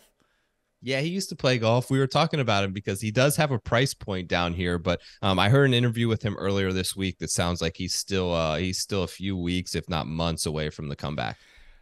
I would trust, like you said, the Aussies, the international players, the Brits, the Euros, more so than, weirdly enough, and this is kind of because of the landscape that you get in Texas. Texas players tend to play really well in the wind. Absolutely. Very windy in Texas. The Spieth, the Scheffler you mentioned is right up there. Some of the Phoenix guys, like, did you say Finau was number 1 on that list? Kind of surprised me. It blows my mind. And maybe he's just playing like the easiest courses possible. I have no idea. But all right, you ready for the point of the show where we're doing it? Yeah, let's do it. You ready for the winner of the Players Championship at $8,100, Tom Kim? Let's hear your case. I mean, is there a case to be made? He just won the Wyndham Championship. That's fantastic news. When I think about the style of player and everything that we talked about with Sungjae, I think it more applies to Tom Kim because I think he's not listen, Sungjae is so good because he is so consistent. Tom Kim is not consistent. If he came dead last, I mean, that's on the table. That's why I think he's such an amazing outright bet, because everything almost hinges on his putter time after time after time, that he's either going to, like Morikawa in a weird way, that he's going to gain 9 strokes or he's going to lose 9 strokes. And so far in his career on fast Bermuda greens, he has been amazing. What is something that's going to limit Tom Kim? His driving distance. He doesn't drive it like Jon Rahm or Rory or Scheffler, but this isn't a course that demands that. What does this course demand and why we like Morikawa? It's about hitting fairways. What does he do? He hits a ton of fairways. He's great with his wedges. He can scramble it. All going to hinge on that putter, and I've seen him figure out this style of green already in his young career. We talked about all the breakthrough guys, a 21-year-old Siwoo, a young Rickie Fowler, a young Sergio, a young Adam Scott. Why not Tom Kim next? You make some valid points. I don't know, but I think that you're getting close there. Look, I think the closest in terms of one of the best greens comps to use here are Phoenix, because they're so fast. They also have some of these elements of undulation that I think are very similar to what we're going to see here. And it's Bermuda with this sort of oversea that they have to use in northern Florida, which is a little bit different than southern Florida, which he gained 3.2 strokes putting at. He had a bad off the tee week, which made him finish 50th there. But the Wyndham comp you mentioned is sort of spot on. The Shriners, I think, is another decent one. He gains a lot of strokes putting when he plays well, and this does seem like a spot that he can putt well. So he's going to win, is what you're saying. I'm not. Did you get one of the early? Have you had this bet in for a while, Pat? Yeah, I picked him up at 80 a while ago, but I'm willing to double back down this week. I bet him to win at Bay Hill simply to hedge against whatever his number is going to be next week. But I think you're going to find like a 50-60 on Tom Kim. It seems like he is a lot like Morikawa in a weird way, that he's kind of fallen down the board where other guys who are playing similar or even worse have retained their position, what I thought was strange. Yeah, a spot in like the Sony early in the season where the stock on Tom Kim couldn't have been any higher. It does feel like it's dropped to a point right now where it could be a buy. You mentioned there are still some 50-1s here, but I know there are a lot of people who have had these tickets on Tom Kim and been waiting anxiously for the Players Championship for a while. Just seems like his style of course. When we think back and we take a look at the career of Tom Kim, maybe it's completely different. Maybe he's just not good. And he has had a very magical run for 8 months, whatever it might be. But I think you're going to see him a lot like a lot of South Korean players. Where do they play well? Pete Dye courses, Sony Open, the shorter courses on the PGA Tour, because realistically, none of them are huge bombers. Right. So That's where I'm going with Tom Kim, $8,100. Currently my favorite play on the board, and there's only one more player at the $8,000 level. That is Jason Day. He's $8,000. Again, another guy who is a former Players champion in the midst of, he won it the year after his amazing run when he won the PGA Championship. This felt like the big culmination of everything that he did well. He won the PGA Championship after his big run. It was a bit of a lull for a few months during the swing season to start the year. Then boom, Players champion Jason Day. Couldn't miss a putt that week. I think that was the Ken Duke year that Duke just couldn't miss on the greens. All right. If you got the winner at Tom Kim at 8,100, I got the winner at 8,000 at Jason Day. I'm in. He's 50-1 right now. He's $8,000 even on DraftKings. He's got a couple of top 10s here in both 2019 and 2018 since they made the changeover. It was just in terrible form last year when he missed the cut here, but he's 21 plus 21 strokes gained over the last 5 years at Sawgrass. I think that everything has been culminating and rounding back into form, both not only on the course, but off the course for Jason Day. He seems to be in a much better spot in his life with his family, with everything that's going on around him. His swing changes are coming to fruition, and he sets up great for this place once again. I think that this is the week that he can sort of break through, and I will be having 8K Jason Day in my lineups for Sawgrass. I am trying to figure that out because I do think, especially when you just compare those two players in general, Tom Kim and Jason Day. If I told you that Jason Day was, especially if he ends up playing well at Bay Hill, and that's going to be probably the final determining factor in how this ownership shakes out in this range. But I told you that Day was 3 times as owned as Tom Kim. Would you find that surprising? Yes, I would. Okay. 3 times as owned? I was going to say, listen, if Tom Kim misses the cut or doesn't play well or just has a bad weekend, whatever it might be, or Day just plays really well and boxes everyone out, I think you could be looking at, like, there's a chance that Fowler or Day is the highest owned guy on DraftKings next week. Yeah, the Fowler price is going to get a lot of love. Jason Day as well. You're right. You're going to have to, I don't mind eating a little chalk here and there, and this is probably one that I'm okay with taking down. Okay. And I'm just saying, if Day ends up super, like, let's say 25% owned, that's probably too high to speak of, then inherently the guys around him are just going to be lower owned, except for Chris Kirk, who's next at $7,900. I told you about the Tom Kim profile of player that can really break through at the Players Championship, or you could have like the career achievement victory like we talked about. I think, did Stricker win here? Was he another one who ended up winning this event? I can't remember at this point. I'm not sure. It always felt like this would have been his biggest win if that was the case. But, I mean, Kirk is in one of the best forms of any player in the world right now. He just won in Florida, historically plays well at Florida. It's a shorter course, all the comp courses he's played well at. Wouldn't this be the career achievement for Chris Kirk winning the Players Championship? 1,000%, yes. And he's trending in all those directions. He showed the ability last year to just carry Florida form basically through. Even though he missed the cut here, he was great at Bay Hill, he was great at Honda. He's playing good once again. All the strengths of his game should set up very well here. Maybe I just make a lineup, Pat, that we just like go like all these guys in a row here, right down Hatton, Lowry, Day, Tom Kim, and Chris Kirk, and we see what's left. I like him once again. He's putting it great. He has the wins in Florida. He has the course history in Florida. I think even coming back out of COVID, he played like a Corn Ferry Tour in Jacksonville and won that event. So he's been great. I wouldn't expect anything to be different this week. Before missing the cut last year at Sawgrass, he had made 8 consecutive cuts at the Players Championship. Wow. I don't think he had a top 10 in that time. He had a couple like 12ths and 13ths. But it does feel like he is, and this isn't going to last, I'm sorry to say about Chris Kirk, but he's in the midst of probably playing the best golf of his career at the moment. And sometimes you just got to ride the heater. Agree. So Chris Kirk, he's going to be in the player pool at 79. How about Fleetwood at 79? This is one of the very, very sticky spots for Fleetwood. Plus 28 over the last 5. I'm just out on Tommy right now. I wish I had seen more signs coming in that would lead me on him. So I've got to kind of overlook the biggest benefactor, which is course history. And I'll say no on Fleetwood for me. I'm still wishy-washy.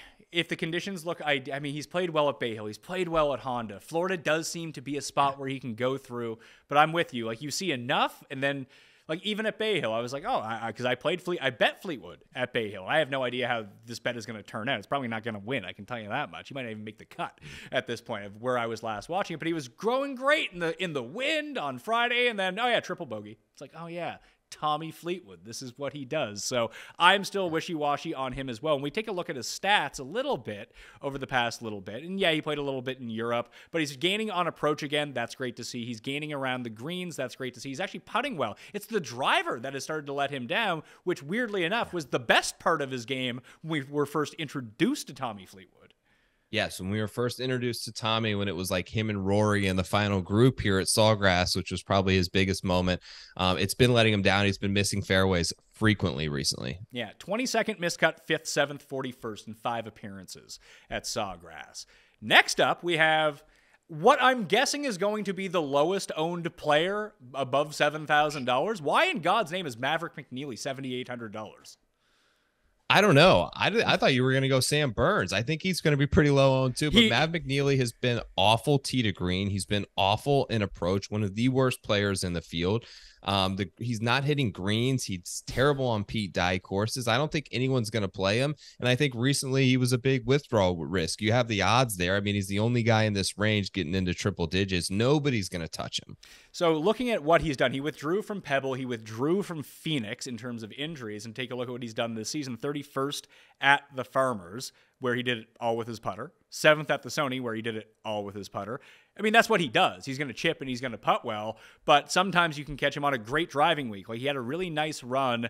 Let's see where it is right here, from like the Travelers in 21 through the Heritage in 22, where his off the tee game really exploded. It was really, really good. And then occasionally his irons would come along with it, and you'd hope to catch him in the great chipping and putting weeks like we normally see. Like he hasn't lost strokes on the green since the Travelers Championship last summer.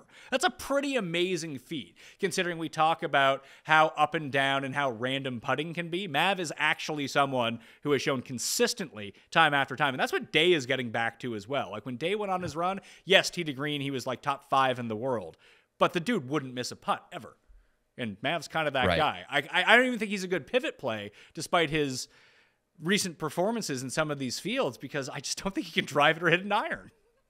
No, he can't get to the green right now, which is his problem very successfully. But yeah, if you're a sicko and you wanted to go for a 2% ownership guy at 7,800, maybe take a chance if you're in a huge one of those giant contests. But I will not have any. Would you rather play Sam Burns, who is at exactly the same price, who's listen, he's played poorly his past 2 starts, but previous to that, he'd actually played quite well in terms of what did he become? He came top. He was 6th in Phoenix at an elevated event, and I believe he was 11th at either Amex or Torrey Pines, gained across the board. Yeah, he was 11th at American Express, gained off the tee, gained on approach, gained around the greens, gained on the greens. Ditto for Phoenix when he came in 6th. He was horrible at the Genesis. He was horrible round 1 at Bay Hill, but I see in no world where if they're both going to be completely passed over by the entire field. I don't even know if I'm going to get to Burns, because I think that Lowry is going to be very lowly owned too. I'd rather just spend up and go to Lowry over Burns in this circumstance. But we're also talking about a guy who has, 4 wins in the past 2 years? Rather have that guy if I'm trying to get to the top of tournaments. Yes, I think Burns has always made more sense to me, Pat, as a bet than a DraftKings play.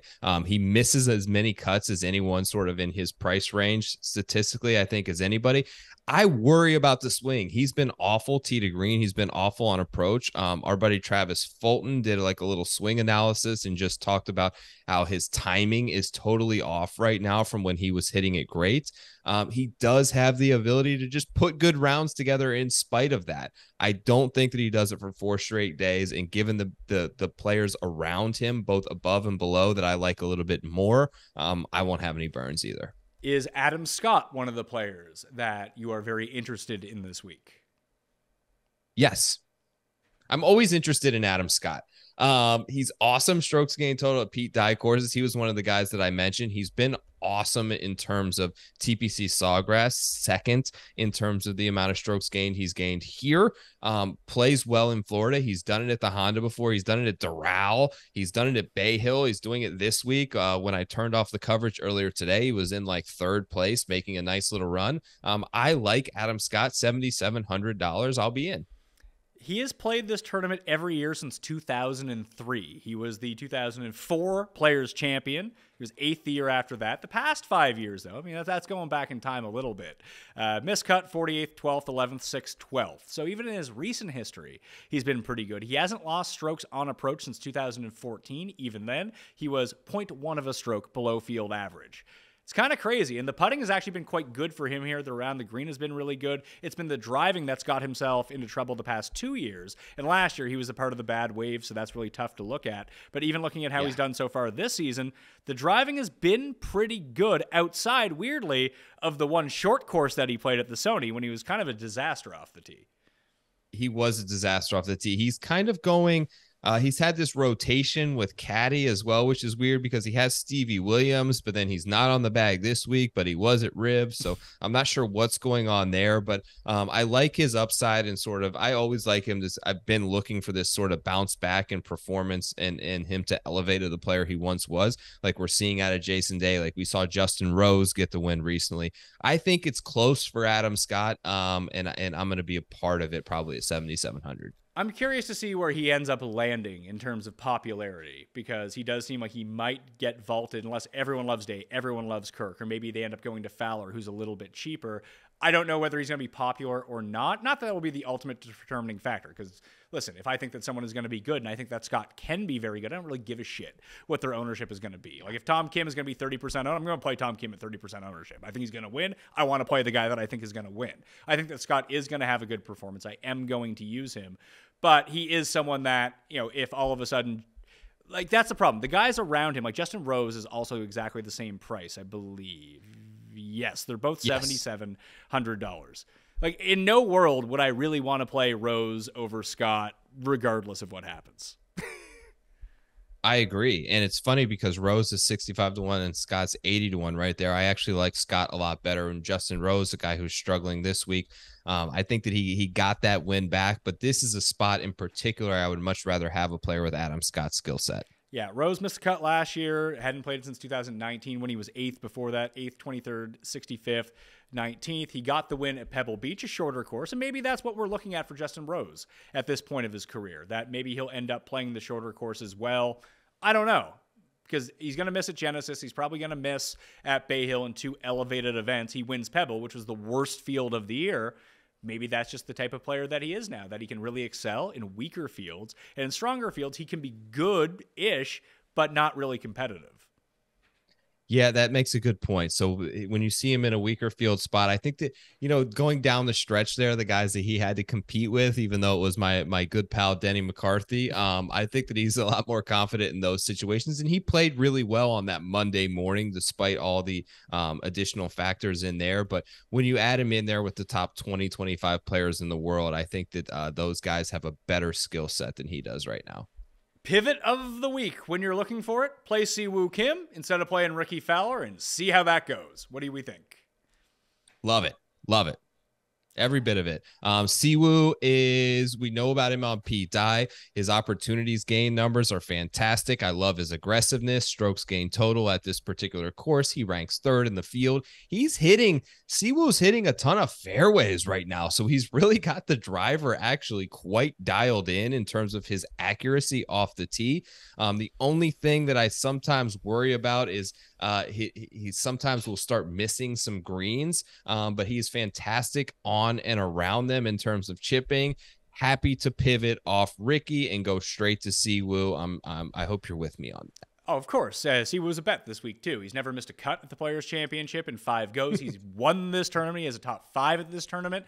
And just look, I mean, it's pretty evident. Like when I do the research on Sunday for the research show, we're going to do the Pete Dye tab, but we're also going to go to what I like to call sort of like the Pete Dye Slam, which I throw in other courses like Sony and at Colonial, that kind of thing.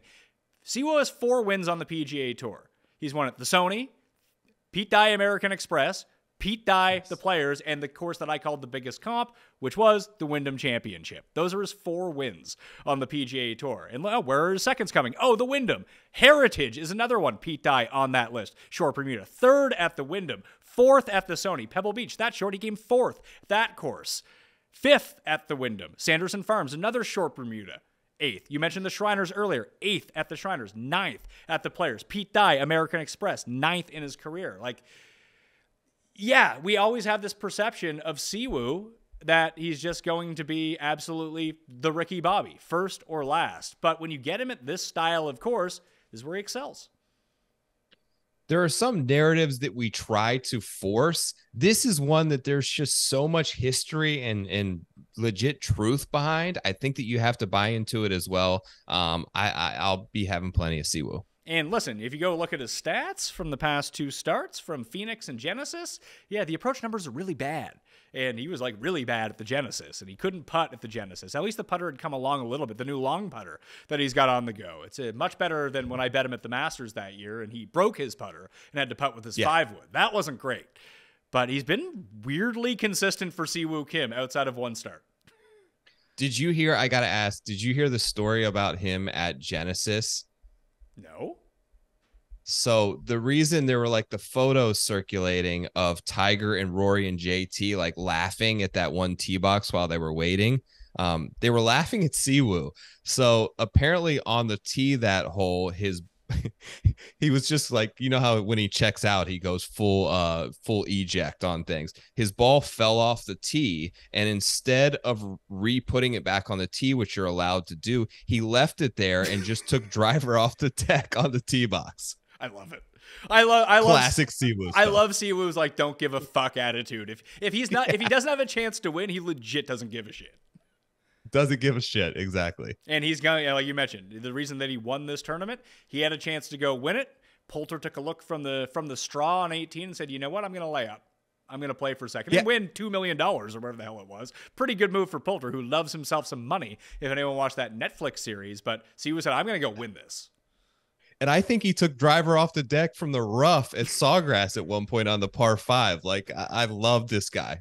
Perfect. So Siwoo, we're in on. Let's put a star next to his name on Fantasy National. And just where he is currently placed in the pricing with Day, Kirk above him, Adam Scott likely to be very popular, and then you have Rickie Fowler and Keegan Bradley, the last 2 guys that we're probably going to talk about, just below him. There's a chance he'll get ownership because of the course history, and it's not going to be me and you who like Siwoo Kim this week. Everyone's going to like Siwoo Kim, but there still is a part of people's gut when they want to play it safe at this tournament, being like, yeah, don't know if I can have him in my DraftKings. Like, he's a better bet than a DraftKings play. It's like, well, he could also be a great DraftKings play too.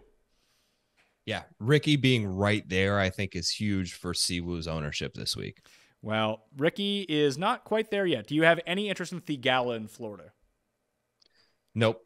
Okay, that's an easy one. We can move on from him. Billy Horschel, 7,600. He feels like a Florida man. He's a Florida Gator. You think he would have played better at this tournament over the years?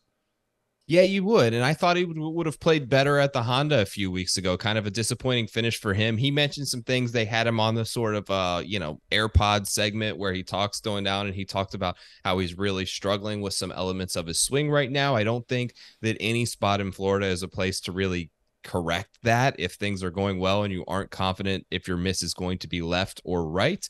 I'm a little worried about him. He's not hitting greens. He's 133rd in opportunities gained, so he's just not giving himself enough birdie looks to really be in firm contention. I'm with you. I think Theegala and Horschel are pretty decent fades. If Theegala explodes, I think Theegala is a good player. That, egg on my face. It's certainly within the range of outcomes, but I'm not feeling that. I would rather play Siwoo, Scott. I'd probably rather take the chance on Burns just because it's on Bermuda. Maybe he gains 40 strokes putting. Agree with you there. Next guy on the list, Rickie Fowler, $7,500. I mentioned Day is a potential candidate to be the highest owned player. I think that Homa has that ability. Rahm potentially has that ability if he wins again. But I think the favorite for highest owned player in the Millionaire Maker on DraftKings at the Players Championship has to be a $7,500 Rickie Fowler. I'll be fading it.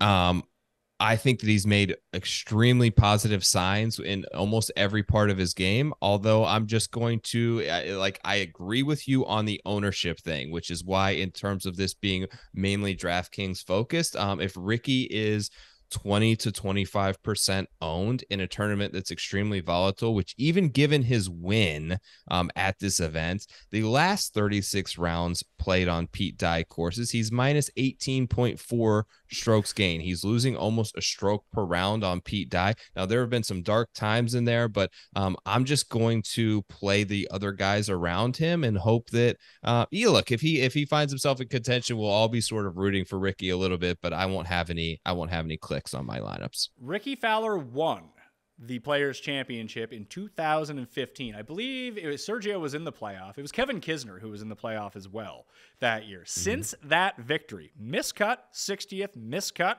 47th, miscut. You mentioned that those were through some darker times, and we take a look at what he's done recently. It's a lot of green, especially in the approach category on that list. And it seems like he was playing pretty well at Bay Hill the last time that I checked, too. And you mentioned Phoenix as a potential crossover. He putted really well on those greens. I'm good with a fade as well if he's going to be the highest owned guy, only because I don't think that he's substantially better than any of the other names that we mentioned. Maybe he's as good. Maybe he is slightly better currently than some of the other guys around him. But I don't think that if you're going to have a gap of at least like 5 to 10 percentage points between him and everyone else in this range, why you wouldn't just take the other ones if it's a coin flip situation. Right there with you on that. What about Keegan, who's the same price? I'd play Keegan over Fowler. 100%. That's my guy there. If I'm not going to play Siwoo, I'm definitely Keegan is like 1B in there. He's been great on Pete Dye. He's shown ability in Florida. He was great here last year, and he's just back to Keegan where he's striking the absolute hell out of the ball and putting it very close on every hole. And if he does that enough times, it could mitigate some of his struggles from time to time with the putter. Everything that I have rated out here and sort of my model on the other screen is almost all green for Keegan. I think that he sets up well. I'm happy to go there at what I think is going to be a much lower ownership than Rickie right next to him. If we take a look at tournament history, strokes gained total over the past 5 years, would it shock you to learn Keegan Bradley is number one at this tournament? Not too much, just based on what he did last year. But yeah, it's definitely a little bit jarring to know that Keegan has been so good here. You have Tommy there as well. He's been great. I wouldn't expect anything different. Keegan, Fleetwood, Scott, Thomas, Webb, Simpson are the top five. Siwoo, Day, Corey Connors, Alex Noren, and Jon Rahm are the next five on that list. And then, now it's probably time. Let's talk Tiger for a second. Do you think Tiger's going to play? No. Do you? I do, weirdly enough. I hope he does. He needs to. He absolutely needs to. Look, in 2019, I might be getting this year wrong, but in 2019, when he finally made the comeback complete, he played like 17 or 18 times leading up to that. He was playing a lot. I think that he's actually practicing quite a bit now. Like, I would say he's at the course 6 to 8 hours minimum a day working on his game. He needs to play golf tournaments if he wants to recommit to sort of being in majors. And we had seen it with the run up where he played Honda really well. He played Bay Hill really well. He played Valspar really well. Like, he needs to play these tournaments, particularly that are close to home for him and sort of more in his comfort zone that aren't 7,800 yards. Yes. I would love to see him do it, but I just don't think he's going to. It just seemed, judging by the interviews, that he is planning on just gearing everything toward these 4 majors. I hope I'm wrong. I hope I'm wrong. I hope I'm right that I do think that he's going to play. Let's say he is in the field at $7,500. I would play Tiger this week. Really? Yeah. Over Keegan or Siwoo? No, I would play. I mean, listen, I'm going to be playing a lot of lineups. So I was playing one lineup, Tiger probably wouldn't make it. But if Rickie's going to be, he's not going to be owned if there's one thing that we know. And this is specifically the style of course where I do think that Tiger, listen, you have 4 majors. Tiger is better off never playing the PGA Championship or the U.S. Open. I don't think he has a chance at those tournaments. Right. Could he win an Open Championship? Yeah, I think he could, depending on the conditions and how he's playing. And it's usually like, it's bumpy, but it's kind of super flat. And the Masters, he'll be competitive there until he's 60 years old, because that's just the way that the Masters works. Outside of that, the Players, a completely flat, short course on Bermuda in Florida, that sounds like the recipe where Tiger could still compete.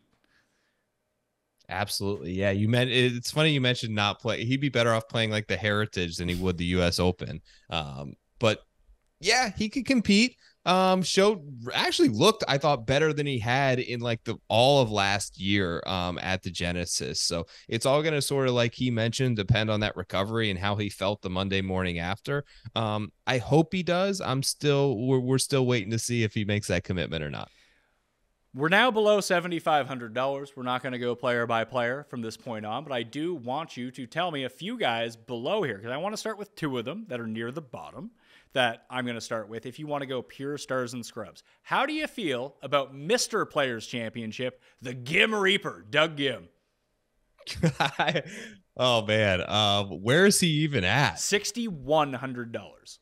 Okay, so he's all the way at the bottom. Okay, so let me see where I have him ranked here. 6,100 Doug Gim. He's 111th in my model. That's not great. But strokes gained total numbers, as you mentioned, are popping inside the top 10 here for Mr. Doug Gim. I don't think I'm going to have to quite go this low, but he makes some compelling points if you're going to go all the way to the bottom and go with the catfish at the bottom of the lake. He has made one of his past 6 cuts. It was his last one at the Genesis. He came in 62nd. He's played TPC Sawgrass twice in this tournament. He's a 13th and a 6th. I don't know what it is about this course, but he's got to kind of figure it out for whatever reason. Yeah, something's going right for him. Okay, the other one I have from down here, it's a name that we all know is probably a better play. I have him start already, $6,200. Is there a reason not to use Eric Cole? Gosh, he's been so good, Pat. And I was so impressed with just watching him with the Honda, his ability to scramble. He hits a ton of fairways. He's a good putter. And the fact that we see so many times these sort of no-name guys who are a great story on Friday and Saturday, and you don't see them on Sunday. They completely lose coverage. He actually played really well in a very stressful environment. He's great in Florida. He won twice actually before competing at the Honda in January on minor league tour events down here. So yeah, there is very good reason to believe if you need a $6,200 that Eric Cole can get the job done once again. Yeah, if you need someone from down here, I think he is by far the best option. Whether that comes to fruition or not, I have no idea. But I just, like you said, the minor league tour events, as weird as that sounds, and it's the Florida minor league tour. It's one of the reasons that I bet him at Honda and thought he would do well. The scrambling is excellent. That you mentioned the fairways, the putter has been especially good, even at Bay Hill in round 1. Just on Florida greens on this Bermuda, he's got to figure it out. Yeah, I was thinking about you because I was with Jeff at the Honda and he was telling me how him and Sky were the sickos on Eric Cole. And I'm like, how did you land on Eric Cole? But it was fun to see him really play well and be in contention all the way throughout. Ben An is another Pete Dye who was at one point of his career a Pete Dye specialist, but he's just playing he's playing much better golf right now. And I'm in on Ben An as well. Okay.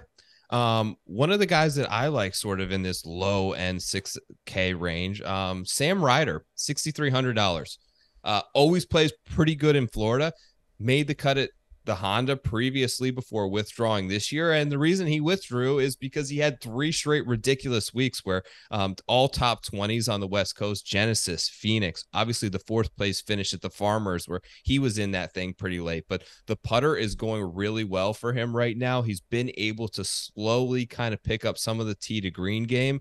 And it, made the cut last year at the Players. I think that at 6,300, you're going to struggle to find a player with 3 straight top 20s in legit PGA Tour fields that's down in this below $6,500. I wrote up Sam Ryder this week for Bay Hill, where I thought he would play a lot better than he did, at least in round 1. We'll see how that goes. The issue that I brought up, but he was still so cheap and he was such a long shot, and we're going to get the same idea this week, that at Genesis and in Phoenix, he had the top 20s in the elevated events.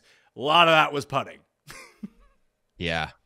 A lot of it hinges on that. But with any of these guys down here in sort of the 6K range, you're going to need them to gain 3 to 5 strokes putting in order for them to probably finish in the top 40. Do you buy into a Davis Riley resurgence? Because he's only $6,500. Okay, I saw briefly that he had some good rounds at the Honda, and I saw him flash on the leaderboard this week at Bay Hill when I was looking before we recorded, and I was like, whoa. I think that he's a very good price point next week. I also kind of like the other Davis Thompson a little bit at 6,600. Played well at the Amex. He plays in Sea Island there, which actually is Sea Island is actually closer to like this Jacksonville area than like the Palm Beach guys are.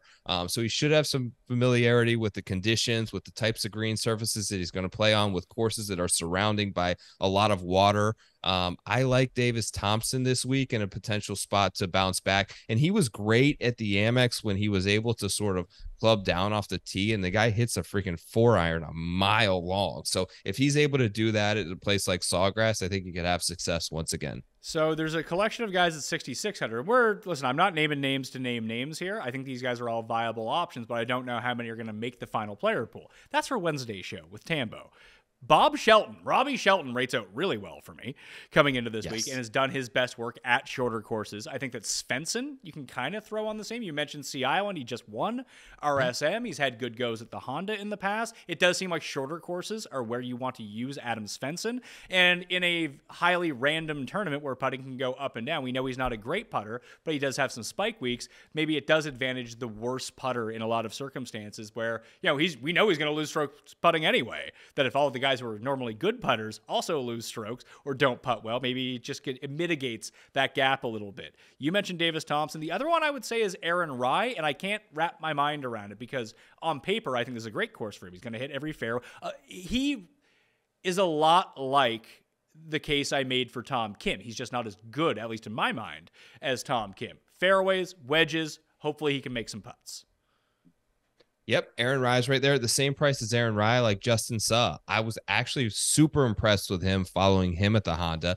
He's top 15 in terms of hitting fairways, so you can kind of worry less about the water and the trouble for guys who are a little errant off the tee. And he's hitting a ton of greens, top 6 in greens and reg. If he's able to carry some of that confidence from the earlier Florida Swing event and continue to hit fairways and greens, that's going to be a good recipe for a course like this where we're going to see a lot of blow-ups. JT Poston is $7,000, played this event 3 times, 22nd in a miscut, has won the Wyndham Championship, a shorter course at John Deere. He's won there. He's come second at the Heritage. He's actually playing some pretty good golf this season. He ended up squeaking through the cut line at the Honda, couldn't putt to save his life. The putting has been a problem the last 3 weeks. And listen, I don't expect him to play well at the Genesis or Phoenix. Longer courses, elevated events, I don't expect that to be what he does well, but played well at the Sony, played well at the Pete Dye, came 6th at the American Express. Couldn't putt last week. That was an issue. I do like him here at $7,000. I think that he'll end up making the player pool. Maybe he'll be a top 30 bet, top 40 bet, something like that. You also have Thomas Dietrich at $7,100, and a lot was put into him 5-putting from 2 feet or whatever it was at the Honda. But outside of that, like one day, he's played great golf. Yeah, and then was there ever a reason for the withdrawal at the Honda, or was it just that he 5-putted? Sinuses. He had bad sinuses. Sinuses. Okay, I hadn't heard that one before. Yeah, it's pollen season down here in Florida, man. It's tough. I understand that, but I haven't heard that in terms of a withdrawal before. You mentioned Poston. He had made some comments that he was dealing with a little bit of an injury. I'm not sure. Maybe get a little more clarity on that as well. Ben Griffin keeps doing it, and I saw him do it again at Bay Hill. He's got a ton of green at everything that I look at in terms of approach and tee to green and opportunities and all this stuff. He's just been playing on such a fantastic hot run at $7,100. I'm pretty confident that at this point, he's just good. Like, I thought he was just a guy that was coming in on a hot run, and now it's just feeling more and more like, okay, this is actually the player that this guy might be or might be on a track to become. And take a look at where he's performed the best. Wyndham last year, that was like one of his first PGA starts. 4th, short Bermuda. At the Bermuda Championship, 3rd, short Bermuda. Yep. Sony Open, 12th, short Bermuda. Honda, 21st, short Bermuda. Why not, right? Absolutely, yeah. So just play your combo of Ben Griffin and Eric Cole, and you'll probably be good to go. There you go, the young studs, man. Connors is someone I mentioned that has a pretty good run at this tournament. All the Canadians actually have pretty good run here. Pendrith played really well here last year, a bomber who plays well at shorter courses. Adam Hadwin is another one who had a really nice run last year, and Corey Connors has just been really good at this course. Do you have a preference between those three? Do you like all of those three? Would you rather play Keith Mitchell, Tom Hoge, or Brian Harman over those guys? I actually really like Corey Connors, ranked 8th overall in the model that I ran, top 10 in terms of Pete Dye, greens and reg, opportunities gained. He's been really solid. I saw that he had a great round going earlier today at Bay Hill, which helps, right? I want to see him get a little bit of that confidence and start getting these top 10 finishes, which I haven't really seen out of him. So of those three, I'm most confident in a nice bounce back and hopefully a good week for Corey Connors. It's a TPC course, so KH Lee, auto play? Never been a KH Lee guy, man. You like him? No, not really, but TPC Lee, there's a reason he's got the name. That's right. Down at 7,300, like it does feel like we talked earlier about guys who the stock price had kind of fallen a little bit and maybe an opportunity to buy low. Taylor Montgomery kind of feels like one of those guys. 7,300. Like this guy was in some of the weaker field events, like in the top 5 in terms of pricing throughout the fall. He was basically top 15 to everything he went to. Some of the numbers have slipped a little bit, although he posted a really good early round today before the wind, likely to very much. I think that he gained. I mean, this is what he does. He can't hit an iron to save his life, but he might gain 9 strokes putting in a round. That happens for him. And it happens a lot. It's not like just a random thing for him. It seems to be quite frequent. So maybe he's just like a Denny McCarthy who's a little bit stronger and longer off the tee. Do you like Denny? I do. I always like Denny though, Pat. If this course plays hard, I actually kind of like Denny more. Like he showed up in weird spots, not only at Pebble, but like the US Open last year and Southern Hills and Riviera, and these spots where you don't really expect him to be able to compete. He shows up and strikes the heck out of the ball, and he's hot and cold. Everyone loved him at the Honda. The miscut was like, that's Denny, right? Anytime everyone's on him, it's not going to happen. But at $7,300, if the ownership is low, I will definitely have some McCarthy. All right. I think we've kind of spoke through everyone we want. And say it now or forever hold your peace on names that we can bring up in this field that we can break down a little bit more. Is there anyone else? Listen, we talked about a lot of guys. I wonder about Cameron Davis a little bit as the one guy we didn't talk about who I was really high on to start the season. Still striking it okay, but it's just been such a bad stretch for him. Another guy that I think could be in a decent buy low spot, but we touched on just about probably 100 players just now. So it was good to kind of talk through it on the weekend before the Players Championship. And I can't wait to see what Sawgrass brings. Hopefully we get that one day of carnage that always makes it fun and extremely tilting. Do you see a cutoff point in terms of quality in this field? Because it felt like the Keegan to Tiger Hoagie drop off is like a real shelf. And then after that, like you have, I mean, Connors and Mitchell are right there as well. But like Connors and Keegan strike me as very much the same player. Like, I mean, for obvious reasons, when you look at their numbers, Keegan has obviously accomplished far more in his career than Corey Connors. But at this point in time, they do feel like similar players. So maybe $7,400 is really the cutoff because you have Harman, Mitchell, Hoagie, and Connors at $7,400. Then you drop to Berger, who's not playing, who obviously we would like at this course. But at 73 and down, like it starts with like Noren, Montgomery, Denny McCarthy. That feels like a line of demarcation of the guys who could potentially win this tournament and then the guys you're hoping come inside the top 20. Yeah, I'm on board with that. Those guys you mentioned in Mitchell, Connors, Keegan, those are guys you can see like top 5ing at this event. Once you get to that, you have far more question marks. So yeah, depending on how you want to construct your lineup, there does seem to be a bit of a plateau and a drop off right around that $7,400 price point. Joe Idone, where can everyone find your work this week for the Players Championship? Are you doing anything extra or just point people in the right direction? Yeah, absolutely. It's at Tour Picks on Twitter. Monumental milestone week for me. Finally got across that 10K barrier. So I appreciate anyone who's followed along on the account and the journey that I've been on. Monday nights, 8:30 p.m. live, YouTube, Twitter. I will have the Preferred Lines podcast where we'll be breaking down more from the betting board and, of course, preview standpoint for the Players Championship. Wednesday, as I do the Jock Market Power Hour, which I talked a lot about sort of stocks going up and down. It's the ultimate spot to sort of buy and sell shares of actual PGA Tour golfers on this for this event, which is always a ton of fun. I appreciate you as always, Pat. I had you and Jeff on the last couple of weeks, and it was a ton of fun. So thank you for supporting the podcast that I do, and it's always a true joy to be on the Pat Mayo Experience Open. Well, you can play in the Pat Mayo Experience Open by hitting the description and getting one of your 3 entries, $75,000 of guaranteed money, rake-free on DraftKings this week to the viewers and the listeners. And I told you about the $500 I'm giving away. Might sneak in a Fantasy National membership in there too. We'll see how that goes. But at least $500 in cash will be given away. Probably the best way to say it. The way to get the most ballots in that is to subscribe and download, of course, and rate 5 stars on the Pat Mayo Experience on Apple Podcasts and Spotify. You can sub to the YouTube channel. That's another 3. And you could get 2 for following me on Twitter at the PME. Subbing to the newsletter as well. We'll make that, you know what? We'll make that 5. It's the second most valuable thing you can do. Join the free newsletter down in the description, all right? Smash a like on the way out. I'm Pat Mayo, and I'll see you next time. Pat Mayo Experience! Experience!